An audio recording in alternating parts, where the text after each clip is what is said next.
La idea era hablar un poco de una escala más grande, tratar de hablar de la ciudad. Voy a tratar de hacerlo rápido y breve en estos 10 minutos para darle tiempo al gran panel que tenemos, que seguramente serán más interesantes que lo que voy a mostrar.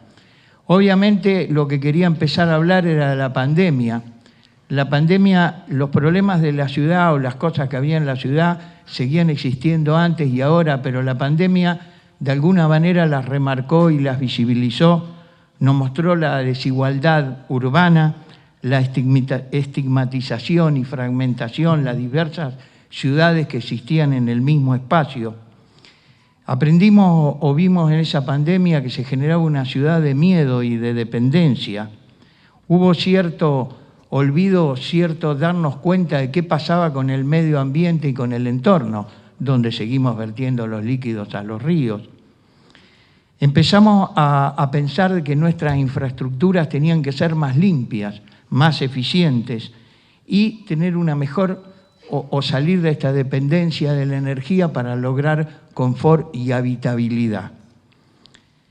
Y fundamentalmente lo que hace, que ya estaba también, pero lo que hace también esta pandemia es instalar el conflicto urbano y que es algo pertinente a estos tiempos y nos deja grandes desafíos y acá me he planteado un montón de reflexiones que me gustaría que no pasaran de largo en esta post-pandemia, como la necesidad de humanizar el espacio común, el espacio público como generador de pertenencia, de identidad, y necesario para una ciudad que se está densificando.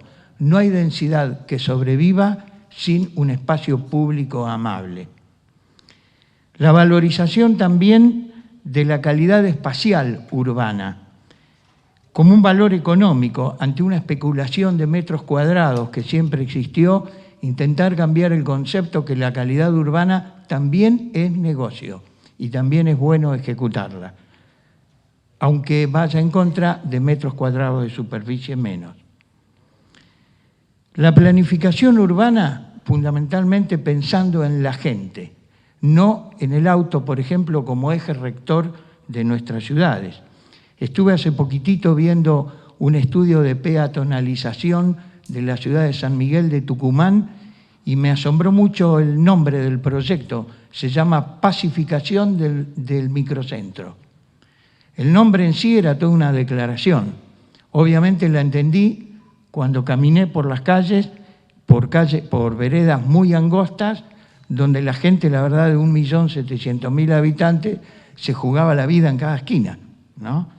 Pero me pareció muy bueno ese nombre tan descriptivo.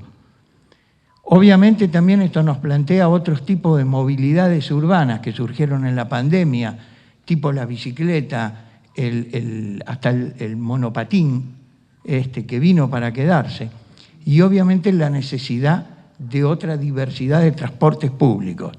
El transporte público es vital y no solo el colectivo, como lo vemos, tiene que haber más diversidad de los mismos. Tenemos para esto también que insistir en otros conceptos que ya conocíamos, como la pluricentralidad, la ciudad de los 15 minutos, las supermanzanas, no esa dependencia de ciertos lugares, de ciertos trámites en la ciudad, o que yo viva en un lugar y para trabajar o hacer cosas tengo que transitar o cruzarme en la mitad de la ciudad. Quedó una sensación en esta pandemia que lo imprevisible era posible y fundamentalmente que la única constante que teníamos era el cambio permanente. Y esto nos lleva a un montón de reflexiones y de desafíos. Por ejemplo, creo que hay que instalar el hábitat y el concepto de lo que significa el hábitat como un concepto político. Ha habido un montón de cosas, surgieron cosas hasta más triviales pero necesarias, como esa necesidad del aire libre en edificios de altura, donde empezaron a poblarse o a resignificarse los balcones, o la conquista de las azoteas o esas terrazas con distintos programas. Pero sí o sí también nos dejó que necesitamos un nuevo orden en la administración, cambios conceptuales, quizás los cambios más difíciles de hacer.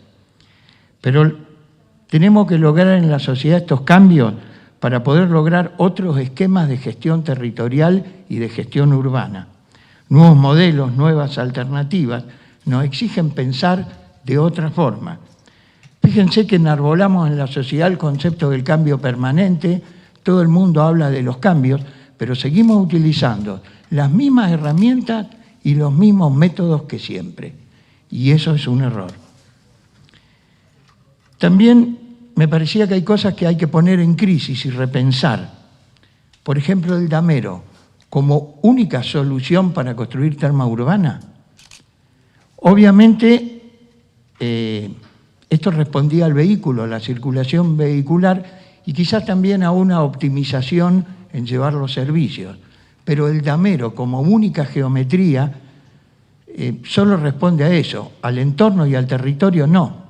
De hecho, pueden ver Cuenca 15, Cuenca 16, que chocan porque tienen distintos ángulos esas tramas, dejando intersticios totalmente vacíos.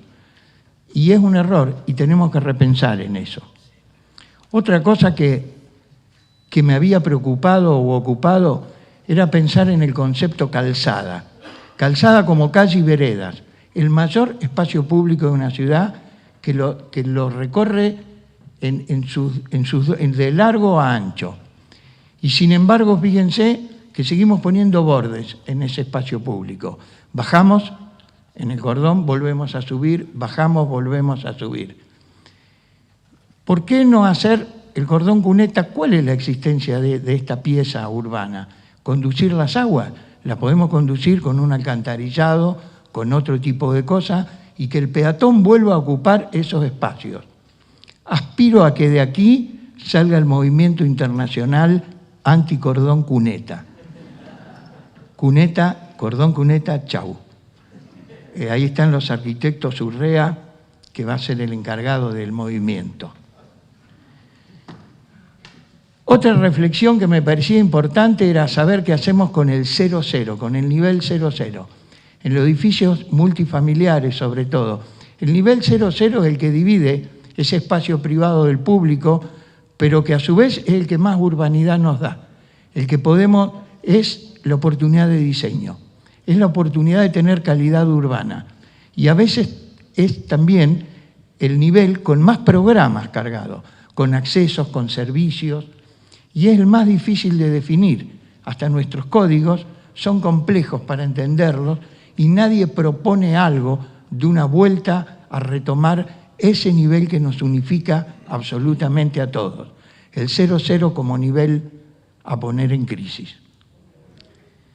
Luego otro conflicto que me parecía que no hemos tenido solución y que tenemos que resolver es en el hacer la ciudad entre los choques que hay en la industria inmobiliaria, la industria de la construcción y la actividad de la arquitectura. Todas vinculadas entre sí, todas hacemos ciudades, las ciudades las hacemos entre todos, pero hoy hay un choque y un conflicto que todavía no hemos logrado resolver. Y me parece que esto es importante. Y es importante que empecemos con este vínculo del que hablábamos hoy al mediodía, a generar toda esa sinergia en busca de soluciones más amables. Y luego, para último, quería dejar un concepto que, si bien, al igual que en todas las etapas hay cosas muy buenas que se hacen, hay otras que deberíamos repensar. Y con ese vértigo de lo que nos ocupa, a veces no nos da tiempo a la reflexión, ni podemos parar la pelota y pensar algunas cosas.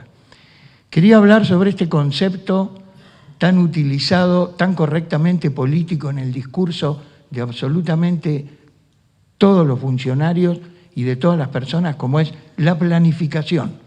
Un término que en cualquier discurso que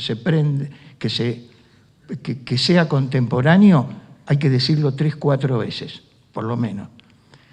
En Neuquén, pese a lo que mucha gente dice, creo que hay planificadores muy buenos. Tenemos una masa crítica de planificación excelente, buenísima, trabajando para distintas administraciones del Estado. Acá hay varios presentes. Sergio ha estado años en eso. El gran problema de la planificación, así como la tenemos, es que es unilateral por parte del Estado. Y la planificación y todos los entes de planificación son vulnerables ante las urgencias. Son rehenes de los problemas de la ciudad y en realidad han perdido ese espacio de reflexión y esa mirada a largo plazo, que quizás es correcta hoy en día. Hay que hablar más de lineamientos y generar algo más dinámico, ágil, que vaya cambiando con todas las variables como van cambiando. Pero en realidad la planificación tiene una dependencia terrible con los intereses políticos. No terminan decidiendo los técnicos, termina decidiendo el arco político en busca de otros intereses. Y eso está mal. Lo que creo que hoy en día tendríamos que tener es una planificación liderada y coordinada por el Estado, pero que de alguna manera sea autónoma, totalmente autónoma y sí vinculante a los mismos. Y si queremos tener un plan que nos contemple a todos, lo tenemos que hacer entre todos. Por eso en ese ente todos los actores sociales deben estar presentes. Esto nos va a garantizar algo que nos falta de hace mucho tiempo, que es continuidad. No empezar de cero cada 4 años con una nueva planificación. La obra pública debe fijar prioridades y tenemos que tratar de plantear algo que es un urbanismo táctico, o sea, pensar grandes impactos e eficientes impactos, pero con costos reducidos.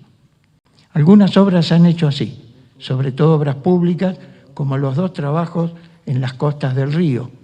Creo que son correctísimos y son muy buenos. Pero la administración del Estado tiene que ser participativa. La participación también es un término que hay que aclarar. No todo es participable, ni es participable con todos. La participación tiene que manejar al Estado parándose arriba de las instituciones específicas de cada área y empezar a participar desde ese punto. El resto es humo político. Hacer un foro en una ciudad para aprobar una planificación donde van 30 personas en una ciudad de 400.000 habitantes es absurdo. Eso no es participación. Tenemos que encontrar otro tipo de mecanismos, otro tipo de esquemas que podamos enfrentar estos nuevos desafíos que nos plantea este nuevo tiempo. De alguna manera, trabajar en conjunto es el que nos va a permitir generar ciudades más inclusivas y más amables. Creo que el 2020 nos enseñó muchas cosas. Ojalá las aprendamos. Muchísimas gracias.